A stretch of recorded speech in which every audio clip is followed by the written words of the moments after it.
Hi, kindergarten and first grade. I would like to teach you some quick tips for teaching alphabet knowledge and letter formation.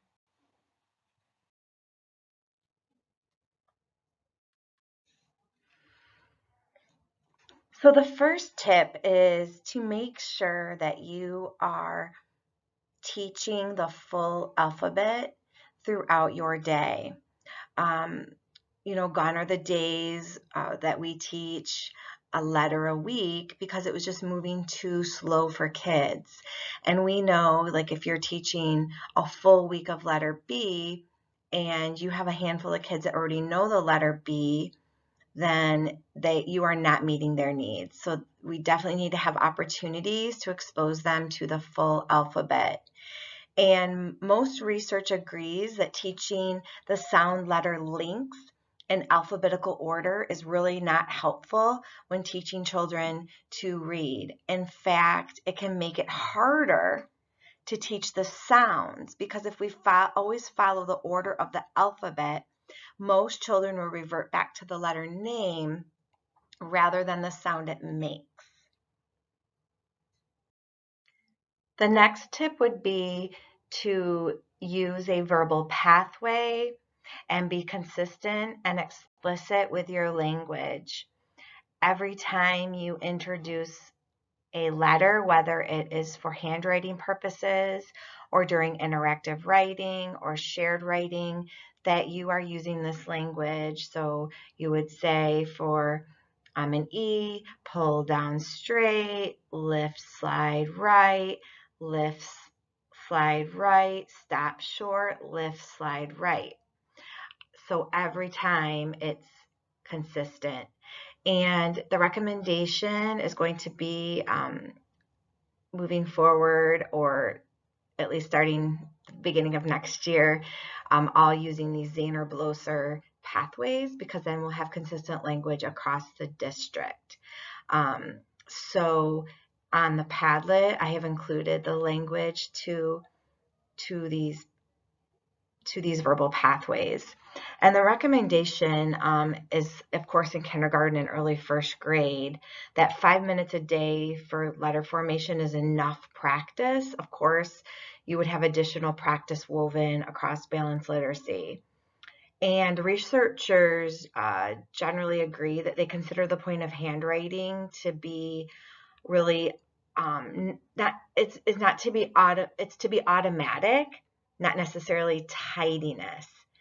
The goal is to form the letters efficiently without a lot of a deliberation so that your kids' mental energy can be spent focusing on expressing ideas.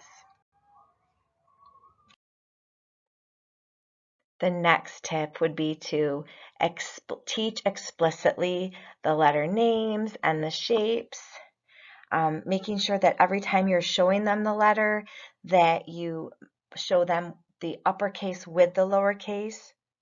Research is showing that it's really important that they see both of those letters together so that they can visually picture them. And so when they go to write them, they know that the uppercase is different from the lowercase. So the first step would be to show them the letter, name the letter. This is an M. Discuss the shape. Oh, look at this M. The uppercase M, it looks like a mountain, right? Like a big pointy mountain. And look at that lowercase m. It's more like hills, or maybe you could compare it to the McDonald's sign, right?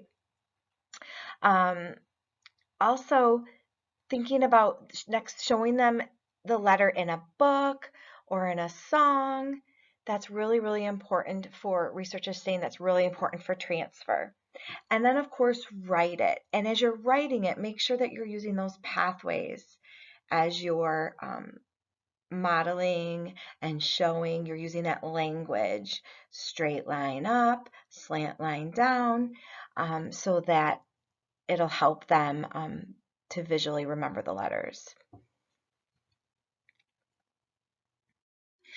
So when thinking about the order that we teach our letters in, our phonics program gives us a specific sequence to follow. And the reason for this is that the sequence front loads letters that are going to give kids really good mileage in their writing. Think about, at the end we have the Q and the Y, and those just aren't very common letters needed for this age, right? It also front loads letters whose sounds are in the letter names. For example, in the case of M, S, T, but it would not be in the case of the U, the W, the Y, or the H. You don't say the sound when you say that letter name. It also spreads out easily confused letters because they're associated with similar sounds such as P and B. And then the vowels are, of course, dispersed. So in kindergarten, in the first phonics unit, you teach kids whose names start with the same letters, and you can read about the order and how to teach those in your units. And then you continue with word scientists, continuing, you want to make sure that you teach each letter explicitly, continuing that work, maybe the ones that you didn't get to, or if you need to start over again and go through the ones that you didn't get to. And then, of course, then continuing to think about those kids that are missing letters and sounds based on your assessments.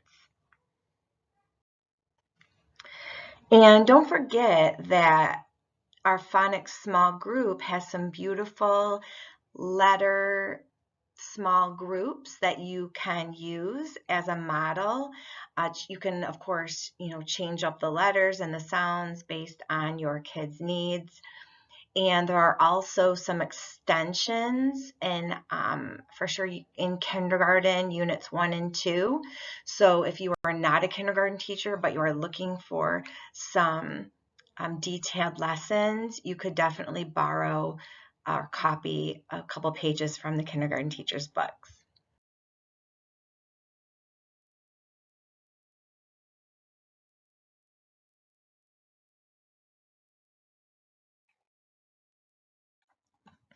So the newest research from Kilpatrick is saying that kids need 100 to 400 exposures to the alphabet in order to memorize the way that the letters look and the sounds they make. So if you think about that, it would take kids until December if you only did it 3 times a day. So it's important to think about where in our day we're exposing them to the alphabet. Maybe you're going to warm up to it for shared reading. Maybe you are going to do something before your interactive read aloud and do a quick warm up. Or start your mini lesson warming up. And it's really important to think about the fact that you don't have to start the alphabet always from the A. It's the same thing with teaching numbers. Maybe you start with an I. Maybe you just do one column. Maybe you start at the bottom and go up, just to make sure that the kids really have a strong, solid mastery and they're not just memorizing the song, but memorizing the letters and the way they look, right? And don't forget that in our phonics units, we have a couple beautiful small groups on letters, teaching letters. So pull out those small groups and use those as a great model and just change up the letters as needed, right? And there's also a few extensions in the kindergarten unit. So if you're a first grade teacher and you're looking at this, please know that our kindergarten teachers have some great resources that you can borrow. Another great skill, a great activity, I should say, is sorting letters. Yeah, so kids really need to sort letters based on shape, maybe holes, no holes, curvy lines, straight lines. And one website that I can recommend to you is this website called sorry, I didn't write down the name, reallyGreatReading.com.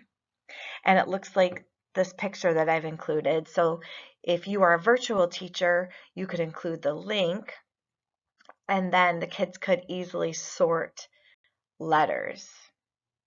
Just another super fun. I don't know how long it's going to be free for, but right now it's free.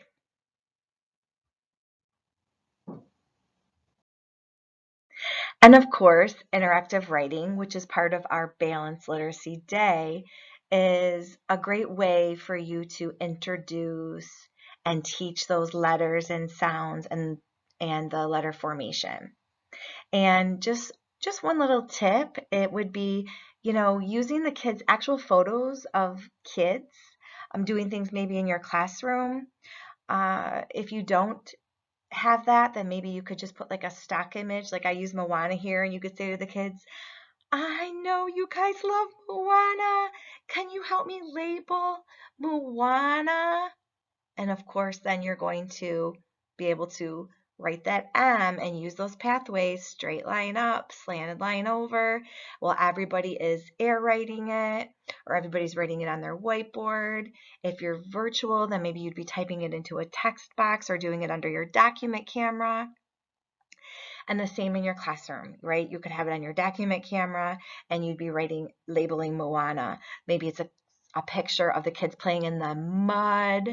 So you're going to label that picture as well. So the kids, of course, love seeing themselves, and it makes it much more engaging and authentic. And we always want to try to have a purpose for interactive writing. So another tip that's really important is that when you're doing interactive writing, that you are continuously referring to the resources. So for example, if you want the kids to write M, you would have them find the M on their chart, or if you're in the classroom, point to the M. Everybody points to the M on your alphabet strip or points to the M on your chart, and you're constantly showing them so that independently they will also refer to those resources when they need to go write those letters, and that will also support them in making them correctly. So let's make a roadmap of where we went today, and I just wanted to touch on a few really important points. Of course, we want to continue to teach that full alphabet using our phonics alphabet, of course, but having fun with it and changing it up, right? Starting at the bottom, starting at the middle, just doing a couple rows, maybe using scary voices, maybe using robot voices as you're reading it, because we need to have 300 to 400 exposures. So we're really going to need to think about where in our day are we exposing them to the alphabet, right? And of course, being explicit. Making sure that we have an explicit routine to teaching these letters, also using consistent pathway language every time we make a letter, and of course showing them the uppercase with the lowercase is all going to be super supportive of teaching these skills to your students.